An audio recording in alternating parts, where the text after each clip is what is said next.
Hello plus 2 class, welcome again to A to Z Education by Jogendra sir. Today we will discuss about the polars and non-polars dielectrics.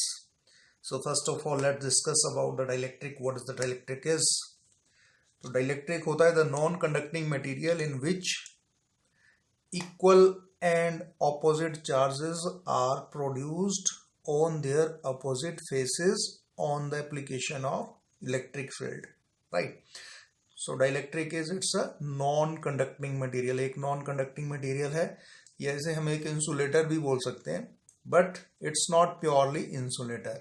ऐसी कुछ properties हैं जो dielectric को insulator से अलग करती हैं, उनको भी डिस्कस करेंगे.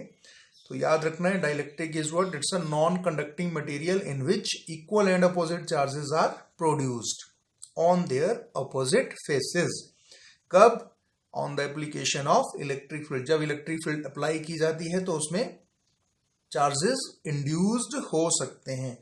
तो ऐसे मटेरियल को हम क्या बोलते हैं? डाइलेक्ट्रिक बोलते हैं. अब ये इंसुलेटर से किस तरह से अलग हो सकता है?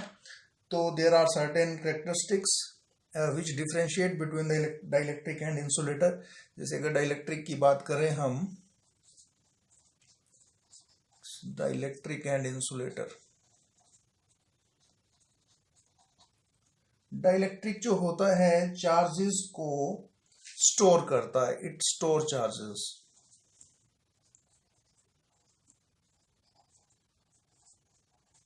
जबकि जो इंसुलेटर होता है वो चार्जेस के फ्लो को अपोज करता है. ये करता है oppose the flow of charges,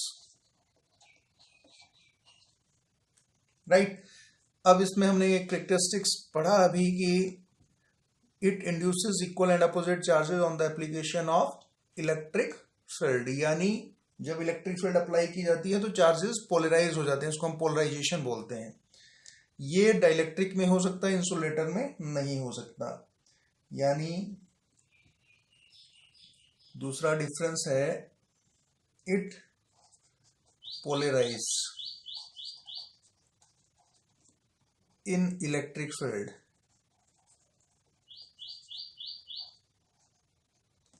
जबकि इंसुलेटर पोलराइज नहीं होता. It can not polarise.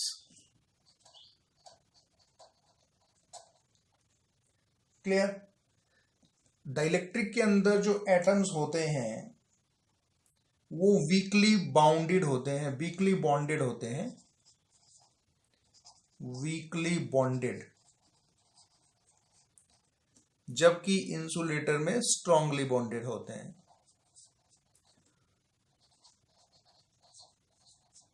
ये फर्क रहेगा डाइलेक्ट्रिक और इंसुलेटर्स के अंदर. डाइलेक्ट्रिक की जो डाइलेक्ट्रिक कांस्टेंट होता है वो हाई होता है, हाई डाइलेक्ट्रिक कांस्टेंट. जबकि इनका इंसुलेटर में लो होता है, लो डाइलेक्ट्रिक कांस्टेंट.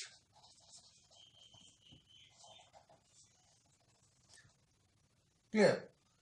अब अगर हम एग्जांपल की बात कर लें तो एग्जांपल्स में डाइलेक्ट्रिक जो होता है वो वैक्यूम में हो सकता है, सॉलिड, लिक्विड, गैसेस में डाइलेक्ट्रिक हो सकते हैं. जैसे एग्जांपल्स में अगर बात करें, जैसे हमारे पास वैक्यूम डाइलेक्ट्रिक है,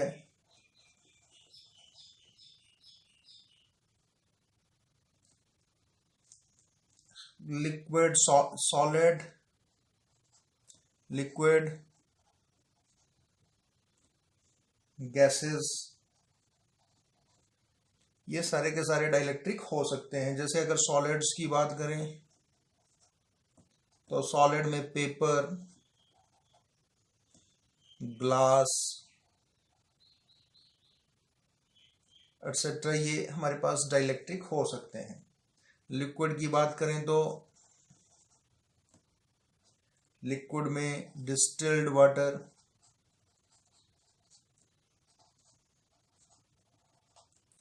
या फिर ट्रांसफॉर्मर ऑयल होता है.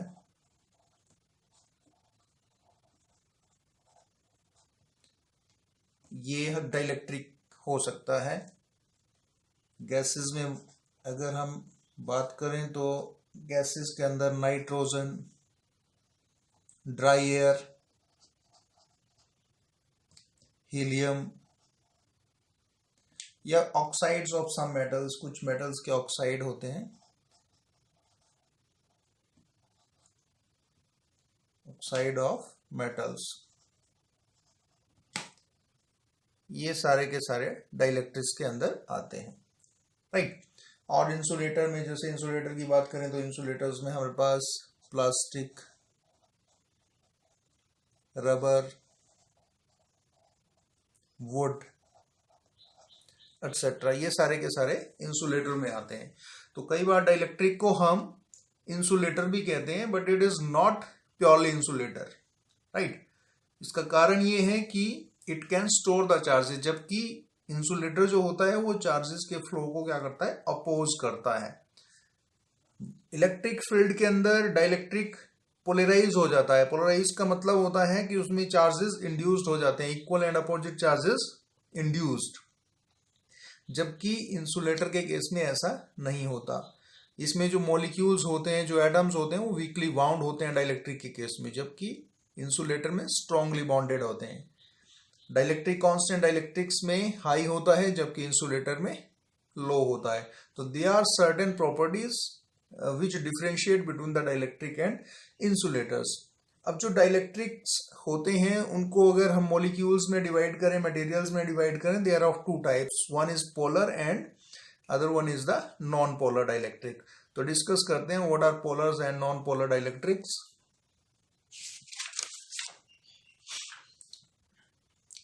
So here first we have the polar dielectric।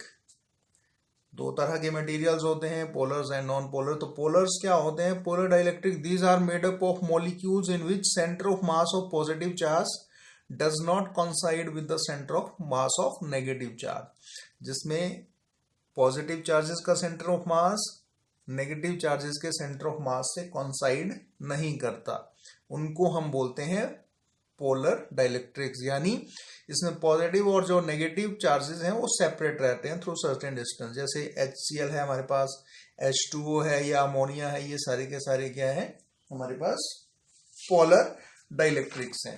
It is like this, ये इस तरह से हो सकता है जैसे कोई भी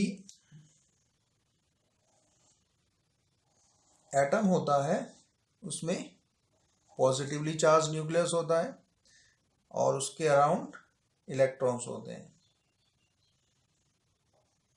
राइट, जिसमें नेगेटिव चार्ज होता है। तो ये पॉजिटिव और negative charge if they are separated through certain distance, इस तरह से, तो इसको हम बोलते हैं पोलर।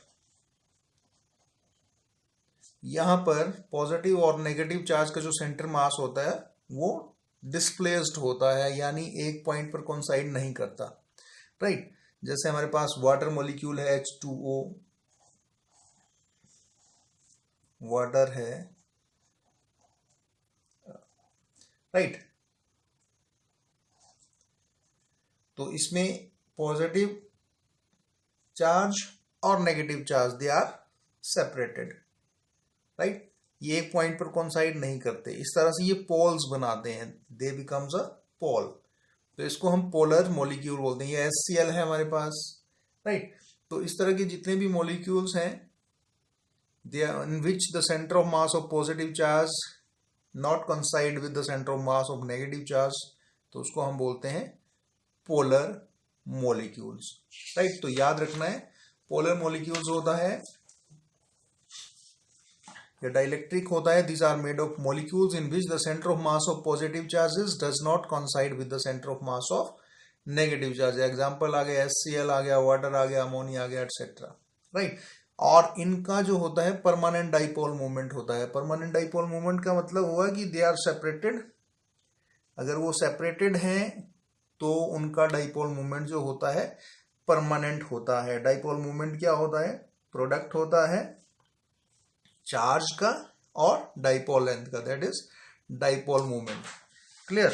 तो ये इसमें परमानेंट होता है क्योंकि they are separated by some certain distance. अगर हमारे पास दो चार्जेस है negative and positive, minus Q charge and this is plus Q charge, they are separated by certain distance, तो डाइपोल मोमेंट इसमें ऑटोमेटिकली आ जाता है, that is product of magnitude of charges and dipole length, right. तो इन polars molecules का permanent dipole moment होता है, क्योंकि इसमें सेंटर ऑफ मास और centre of mass of positive charge और centre of mass of negative charge coincide नहीं करता, it is separated by a certain distance. Clear. अब बात करते हैं इलेक्ट्रिक फील्ड की। जब इलेक्ट्रिक फील्ड अप्लाई की जाती है तो पोलर मॉलिक्यूल्स के ऊपर क्या फर्क पड़ता है।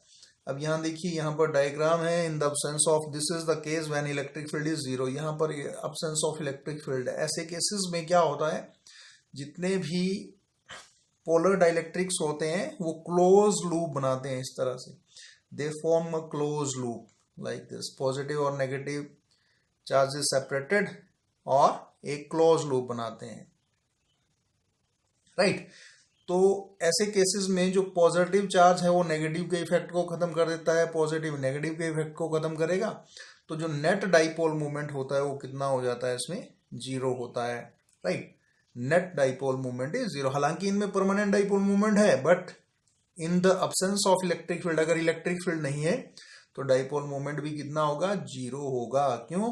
क्योंकि पॉजिटिव चार्ज जो होगा वो नेगेटिव के इफेक्ट को खत्म कर देता है, क्लोज लूप बनाएगा, तो पॉजिटिव नेगेटिव के इफेक्ट को खत्म करता है and has no dipole moment. लेकिन जैसे ही हम इलेक्ट्रिक फील्ड अप्लाई करते हैं, यहां देखिए, जैसे ही इलेक्ट्रिक फील्ड अप्लाई करेंगे they will experience a force in the direction of electric field. जितने भी डाइपोल हैं वो इन the direction of electric field force experience करते हैं, align itself in the direction of electric field, और इलेक्ट्रिक फील्ड की direction में मूव कर जाते हैं, अलाइन कर जाते हैं, राइट, इस तरह से। तो ऐसे केसेस में क्या हो जाता है, यहां पर अगर इंटीरियर चार्जेस की बात करें, जैसे ये प्लस है, ये माइनस को कैंसिल करेगा, प्लस माइनस को, लेकिन यहां पर जो एक्सटीरियर चार्जेस हैं जो बिल्कुल एक्सट्रीम एंड पे हैं, यहां पर जैसे नेगेटिव चार्ज है और यहां पर पॉजिटिव चार्ज है, ये कैंसिल नहीं कर पाएंगे क्योंकि इनके लिए पॉजिटिव और नेगेटिव चार्ज अवेलेबल नहीं है। तो यहां पर क्या हो जाएगा, हमारे पास नेगेटिव चार्ज आ जाएगा और दूसरे एंड पे क्या हो जाएगा, पॉजिटिव चार्ज आ जाएगा, राइट। और ये इंटीरियर चार्जेस जो होंगी ये क्या कर जाएंगे, दे विल कैंसल, जितने भी इंटीरियर चार्जेस होंगे वो कैंसिल कर जाएंगे। तो यहां पर नेगेटिव और यहां पर पॉजिटिव और दोनों के बीच में डिस्टेंस ऑफ सेपरेशन है, और अगर ये कंडीशन है then it has dipole movement, यानी इसमें अब डाइपोल मूवमेंट जो है वो आ चुका है, राइट। इनमें ऑलरेडी परमानेंट डाइपोल मूवमेंट होता है, लेकिन in the absence of electric field electric dipole movement is zero, but as the electric field is applied इसमें क्या हो जाता है, डाइपोल मूवमेंट आ जाता है। क्लियर? क्योंकि जैसे इलेक्ट्रिक फील्ड अप्लाई करेंगे dipole experience torque, torque act करेगा, फोर्स एक्ट करेगी एंड टर्न कर जाएंगे, and turning effect of force को हम टॉर्क बोलते हैं, और सारे के सारे जितने भी डाइपोल्स हैं वो अलाइन करेंगे in the direction of electric field, right, and has permanent dipole movement, right. अब नेक्स्ट बात करते हैं हम नॉन पोलर्स की। So non polars are what? These are the dielectrics which are made up of molecule in which center of mass of positive charge coincide with the center of mass of negative charge। इसमें क्या होता है, positive charge और centre of mass of negative charge क्या कर जाता है, कॉन्साइड कर जाता है। ऐसे मॉलिक्यूल्स में centre of mass of positive charge कॉन्साइड with the centre of mass of negative charge. अगर ये सेपरेटेड नहीं है तो फिर क्या होता है, there is no permanent dipole movement, right, यानी they have zero dipole movement. और इसके एग्जांपल की बात करें तो नाइट्रोजन, ऑक्सीजन, हाइड्रोजन एटसेट्रा जो है ये इसके एग्जांपल्स हैं। अब जब किसी भी नॉन पोलर डाइलेक्ट्रिक को इलेक्ट्रिक फील्ड के अंदर रखा जाता है तो वो भी पोलर बन सकता है, राइट। कैसे पोलर बन सकता है, जैसे सपोज करिए हमारे पास इलेक्ट्रिक फील्ड का इफेक्ट देखते हैं. This is suppose we have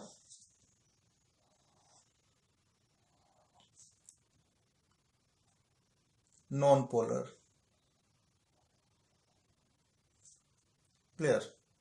अगर सिमेट्री में चेक करें तो ये नेगेटिव चार्जेस जिस तरह से यहां डायग्राम में दिया हुआ है. राइट. अब क्या होता है, यहां पर पॉजिटिव चार्ज और negative charge, and this is the case of when electric field is zero, when no electric field is there. Right. तो ऐसे केसेस में centre of mass of positive charge और centre of mass of negative charge coincide करेगा, यानी dipole moment की value भी कितनी हो जाएगी, जीरो हो जाएगी. अब जैसे इलेक्ट्रिक फील्ड अप्लाई की जाती है, इलेक्ट्रिक फील्ड अप्लाई करने का मतलब हम दो प्लेट्स लेते हैं, एक में पॉजिटिव चार्ज और दूसरी में नेगेटिव चार्ज अप्लाई कर देते हैं. तो क्या होगा, पॉजिटिव चार्ज नेगेटिव प्लेट की तरफ डिस्प्लेस हो जाते हैं और नेगेटिव चार्ज पॉजिटिव की तरफ डिस्प्लेस हो जाते हैं. और ये इस तरह से हो जाता है, पॉजिटिव चार्ज यहां आ जाएंगे और नेगेटिव चार्ज जो होंगे वो यहां आ जाएंगे. राइट. पॉजिटिव प्लेट की तरफ negative charge, because positive to negative हमारे पास क्या है, this is the value of electric field. ये अपनी इलेक्ट्रिक फील्ड प्रोड्यूस करेगा. राइट. अब obviously there is a separation between positive and negative charge. जब इलेक्ट्रिक फील्ड अप्लाई कर दी तो पॉजिटिव और नेगेटिव चार्ज क्या थे, इनके बीच में डिस्प्लेसमेंट आ जाती है. राइट. तो ऑब्वियसली डिस्प्लेसमेंट आएगी तो क्या हो जाएगा, dipole moment will be there. Right. और ये डाइपोल मोमेंट की वैल्यू तब तक रहेगी जब तक इलेक्ट्रिक फील्ड रहेगी. जैसे हम इलेक्ट्रिक फील्ड की वैल्यू को हटाते हैं, ये इलेक्ट्रिक फील्ड हटाते हैं, दोबारा ये नॉन पोलर बन जाएगा. क्लियर. जैसे इसको हटाएंगे ये दोबारा P की वैल्यू कितनी हो जाएगी, जीरो हो जाएगी. ये स्टेज में आ जाएगा, यानी पॉजिटिव चार्ज और नेगेटिव चार्ज कोइंसाइड कर जाएंगे. क्लियर. जैसे इलेक्ट्रिक फील्ड अप्लाई की तो क्या होगा, पॉजिटिव चार्ज नेगेटिव प्लेट की तरफ डिस्प्लेस हो जाएगा और नेगेटिव चार्ज पॉजिटिव प्लेट की तरफ डिस्प्लेस हो जाएगा, and there will be net dipole moment. यहां पर P की वैल्यू आ जाएगी हमारे पास. राइट. अब जैसे इलेक्ट्रिक फील्ड को रिमूव करेंगे, इलेक्ट्रिक फील्ड को अगर हम रिमूव करते हैं तो ये दोबारा इस स्टेज में आ जाता है. That is the effect of electric field. यानी इलेक्ट्रिक फील्ड से हम किसी भी नॉन पोलर मॉलिक्यूल या डाइलेक्ट्रिक को पोलर बना सकते हैं. Clear. So that is the case of non polar dielectric. याद रखना है, नॉन पोलर में जीरो डाइपोल मोमेंट होता है, जबकि पोलर मॉलिक्यूल्स जो डाइलेक्ट्रिक्स होते हैं उनमें परमानेंट डाइपोल मोमेंट होता है. चलिए नेक्स्ट आते हैं. Next we have is the polarisation of dielectric slab.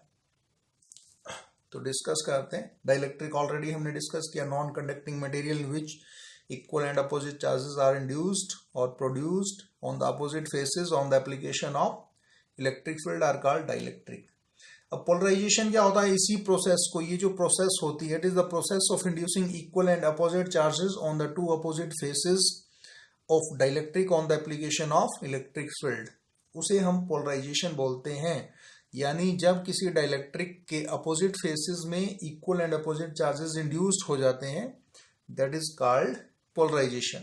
अब इसको समझते हैं, what is the polarisation of dielectric. Suppose करते हैं we have two plates, metallic plates है हमारे पास, like this. One is having positive charge and other is having negative charge. अब पॉजिटिव और नेगेटिव चार्जेस हैं तो ऑब्वियसली क्या होगा, ये अपनी इलेक्ट्रिक फील्ड प्रोड्यूस करता है. सपोज करिए E naught is the electric field. इसने अपनी एक इलेक्ट्रिक फील्ड प्रोड्यूस कर दी, क्योंकि direction of electric field is from positive to negative. Right. इसने अपनी इलेक्ट्रिक फील्ड को प्रोड्यूस किया. अब क्या करते हैं, हमने डाइलेक्ट्रिक स्लैब को इंसर्ट करना है inside the electric field, right? Obviously जब हमारे पास बीच में कुछ नहीं है, अभी क्या है, यहाँ पर हवा है, राइट? और यहाँ मान लेते हैं प्लस सिग्मा इसकी चार्ज डेंसिटी और माइनस सिग्मा इसकी चार्ज डेंसिटी है, राइट? तो यहाँ पर दोनों के प्लेट में जो इलेक्ट्रिक फील्ड की वैल्यू होगी वो कितनी होगी? ऑब्वियसली हमने ऑलरेडी किया हुआ है sigma upon epsilon not, right? इतनी इलेक्ट्रिक फील्ड अभी हमारे पास है। अब जब इसके अंदर डाइलेक्ट्रिक स्लैब इंसर्ट करते हैं तो क्या होता है? सपोज डाइलेक्ट्रिक स्लैब को इंसर्ट कर दिया हमने लाइक दिस। अब जैसे डाइलेक्ट्रिक स्लैब इंसर्ट करेंगे, और डाइलेक्ट्रिक स्लैब कौन सी? It's a non polar dielectric slab, non polar dielectric slab. जब नॉन पोलर डाइलेक्ट्रिक को हम इंसर्ट करते हैं तो हमें पता है इलेक्ट्रिक फील्ड में क्या होता है, इसमें टॉर्क एक्ट करता है और सारे के सारे मॉलिक्यूल जो हैं वो अलाइन कर जाते हैं इन the direction of electric field. It is like this.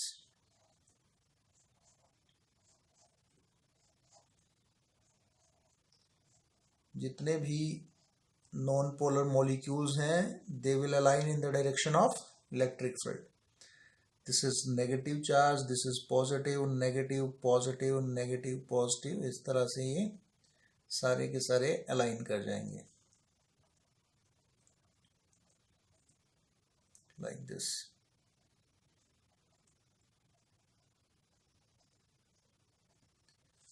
अब इसमें जो इंटीरियर चार्जेस हैं वो एक दूसरे को कैंसिल कर देते हैं। हमने अभी अभी डिस्कस किया था कि जितने भी इंटीरियर चार्जेस हैं वो क्या कर जाएंगे, एक दूसरे को कैंसिल कर देंगे। They will cancel each other, right? और एक्सटीरियर में इस एंड पर अगर मैं इस एंड को ए नाम दे दूं, एंड बी को, और इसको बी एंड दे दूं, तो एंड ए के ऊपर नेगेटिव चार्ज इंड्यूस्ड हो रहा है। यहां आप देख रहे हो देयर इज नेगेटिव चार्ज, यहाँ नेगेटिव चार्ज बच रहा है। अंदर के सारे यहाँ पर ये पॉजिटिव इस नेगेटिव को कैंसिल कर रहा है, ये पॉजिटिव इस नेगेटिव को कैंसिल कर रहा है। इस पॉजिटिव के लिए कैंसिल करने के लिए कोई नेगेटिव चार्ज नहीं है, तो यहाँ पर इस एंड पर पॉजिटिव चार्ज इंड्यूस्ड हो गया और ए एंड पे नेगेटिव चार्ज इंड्यूस्ड हो गया, राइट?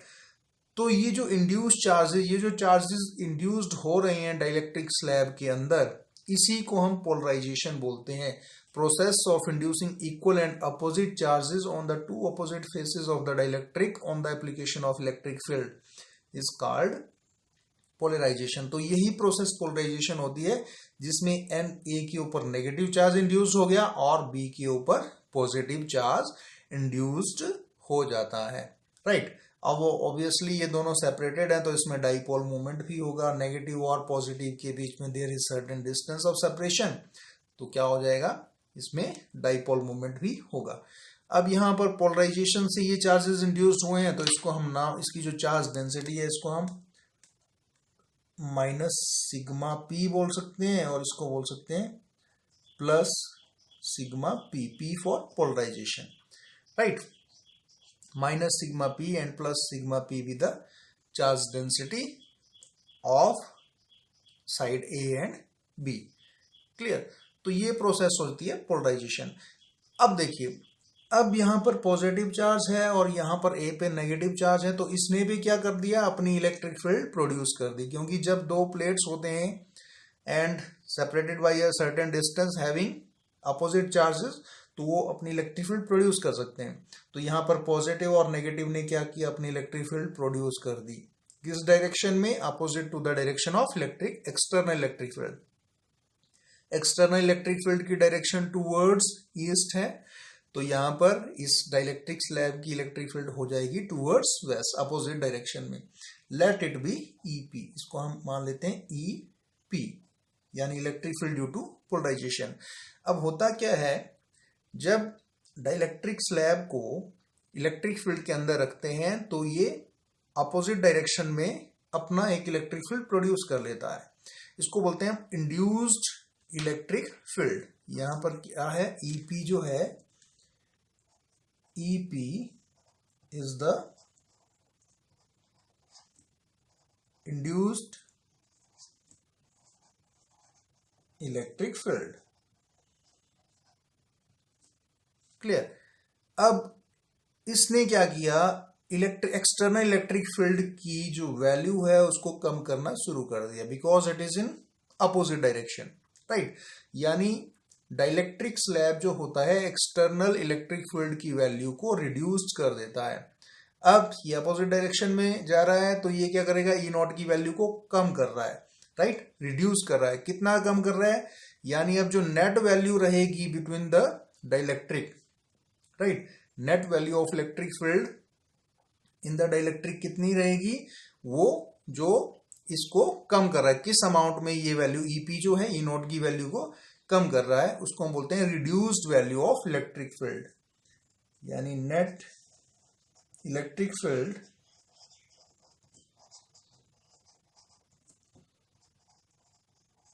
इनसाइड द डाइलेक्ट्रिक,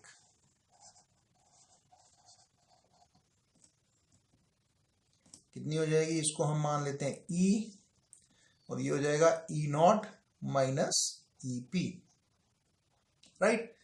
तो यहां पर ये वैल्यू को रिड्यूस कर रहा है, ईपी जो है, जो इलेक्ट्रिक फील्ड है ईपी, यानी वो इलेक्ट्रिक फील्ड जो पोलराइजेशन से प्रोड्यूस हुई है उसने क्या किया, एक्सटर्नल इलेक्ट्रिक फील्ड की वैल्यू को कम कर दिया, तो इसको हम बोलते हैं reduce value of electric field. This is called reduced value of electric field.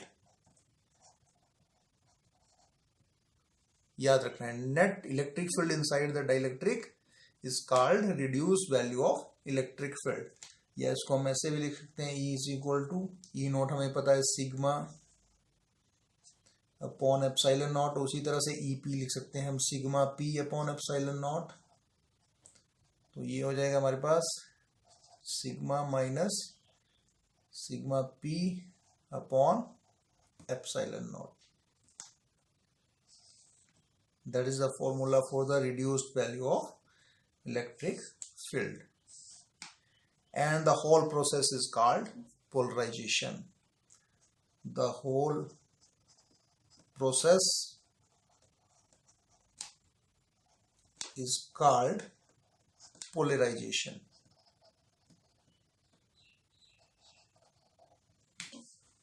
Clear? So it's a simple method of inducing equal and opposite charges on the two opposite faces of the dielectric on the application of electric field. Clear? चलिए next चलते हैं. Next we have is the dielectric constant.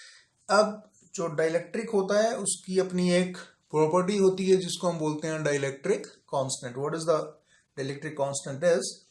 So it is the ratio of applied electric field intensity to the reduced value of electric field intensity on placing a dielectric between the plates of a capacitor is called dielectric constant. तो जब भी किसी capacitor के बीच में अगर हम कोई डाइलेक्ट्रिक स्लैब रखते हैं, डाइलेक्ट्रिक रखते हैं, तो जो डाइलेक्ट्रिक कांस्टेंट होता है वो क्या होता है कि इसको हम K से रिप्रेजेंट करते हैं, वो होता है ratio of applied electric field यानी ई नॉट, जो अप्लाइड इलेक्ट्रिक फील्ड है to the reduce value of electric field, E naught upon E, right, that is called dielectric constant. K is equal to E naught upon E. अब obviously ऊपर भी electric field है, नीचे भी electric field है, तो इसके कोई यूनिट्स नहीं होते. It has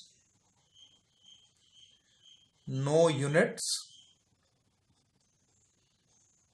and dimensional formula, ना ही इसका डायमेंशनल फॉर्मूला होता है. और यहां पर एक चीज और ध्यान देने वाली है कि ई नॉट जो होता है वो ई से ज्यादा है, तो क्या होगा, के इज ग्रेटर देन 1, के की वैल्यू हमेशा 1 से बड़ी होगी, राइट. सो के इज जस्ट अ नंबर, ये एक नंबर है, it's a pure number, right, having no units and no dimensional formula. Clear. एक और डेफिनेशन है इसकी, it is the ratio of capacitance of a capacitor with dielectric as a medium to the capacitance of the same capacitor with air और vacuum as a medium. यानी कि अगर हम किसी कैपेसिटर को किसी मीडियम में रखते हैं, राइट। यानी जैसे मीडियम अगर हमारे पास डाइलेक्ट्रिक है और उसकी कैपेसिटेंस को हम फाइंड आउट कर लें, और उसी तरह उसी कैपेसिटर को अगर हम vacuum as a medium place करते हैं, कैपेसिटर के अंदर अगर हमारे पास मीडियम डाइलेक्ट्रिक ना होके वैक्यूम है तो उसकी कैपेसिटेंस को मेजर करते हैं और उन दोनों का रेशियो लेते हैं, तो उसको बोलते हैं हम डाइलेक्ट्रिक कांस्टेंट, यानी Cm. Cm is the capacitance of a capacitor with dielectric as a medium. यहाँ पर जो मीडियम है वो डाइलेक्ट्रिक है, राइट। डाइलेक्ट्रिक कुछ भी हो सकता है, ग्लास हो सकता है, पेपर हो सकता है, जो चीजें हमने डिस्कस की अभी, ड्राई एयर हो सकती है, राइट। और जब कैपेसिटर के बीच में डाइलेक्ट्रिक सिर्फ वैक्यूम हो या एयर हो तो उसकी कैपेसिटेंस होती है C0। तो इसका जो रेशियो होता है उसको भी हम क्या बोल सकते हैं, dielectric constant Cm. Cm is the capacitance of a capacitor with dielectric as a medium and C0 is the capacitor having air or vacuum as a medium. Clear? तो इसकी कोई यूनिट्स और डायमेंशनल फॉर्मूला नहीं होगा। Next हमारे पास आता है dielectric strength. What is the dielectric strength? The maximum value of electric field intensity that can be applied to the dielectric without its breakdown is called dielectric strength. यानी किसी भी dielectric को कितनी इलेक्ट्रिक फील्ड की value जो होती है या कितनी इलेक्ट्रिक फील्ड उस पर अप्लाई की जा सकती है विदाउट इट्स ब्रेकडाउन, उसको हम डाइलेक्ट्रिक स्ट्रेंथ बोलते हैं। ब्रेकडाउन का मतलब क्या होता है? Dielectric means insulator, right. तो इंसुलेटर के ऊपर हम इलेक्ट्रिक फील्ड अप्लाई कर रहे हैं, उसके ऊपर इलेक्ट्रिक फील्ड की वैल्यू को बढ़ाते जाते हैं, बढ़ाते जाते हैं, बढ़ाते जाते हैं, और एक पॉइंट पे अगर वो डाइलेक्ट्रिक है या जो इंसुलेटर है अगर वो कंडक्टर बन जाता है तो उसको हम ब्रेकडाउन पोजीशन बोलते हैं। That is called breakdown. जब इंसुलेटर कंडक्टर में चेंज हो जाए दैट इज कॉल्ड ब्रेकडाउन। तो उसी को हम क्या बोलते हैं? Dielectric strength.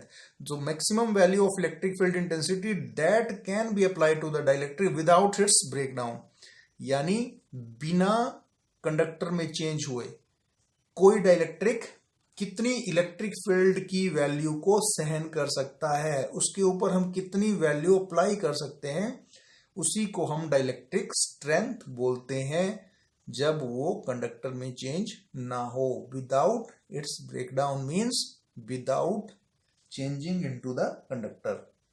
So the maximum value of electric field intensity that can be applied to the dielectric without its breakdown is called dielectric strength. यहाँ पर कुछ मटेरियल्स हैं जिनकी वैल्यूज भी हमारे पास दी हुई है।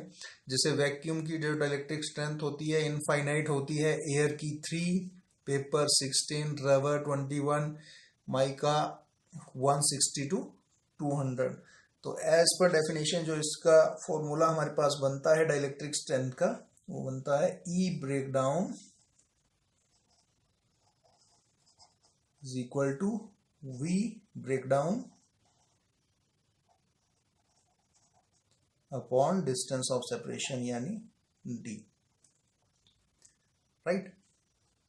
That is the maximum value of electric field that can be applied. और ऑब्वियसली ये पोटेंशियल को भी इंक्रीज करेगा, so and inversely proportional to the distance of separation. ये पोटेंशियल इलेक्ट्रिक फील्ड और डिस्टेंस के बीच में रिलेशन भी है, राइट। तो एज पर दिस इसके यूनिट्स क्या हो जाएंगे हमारे पास?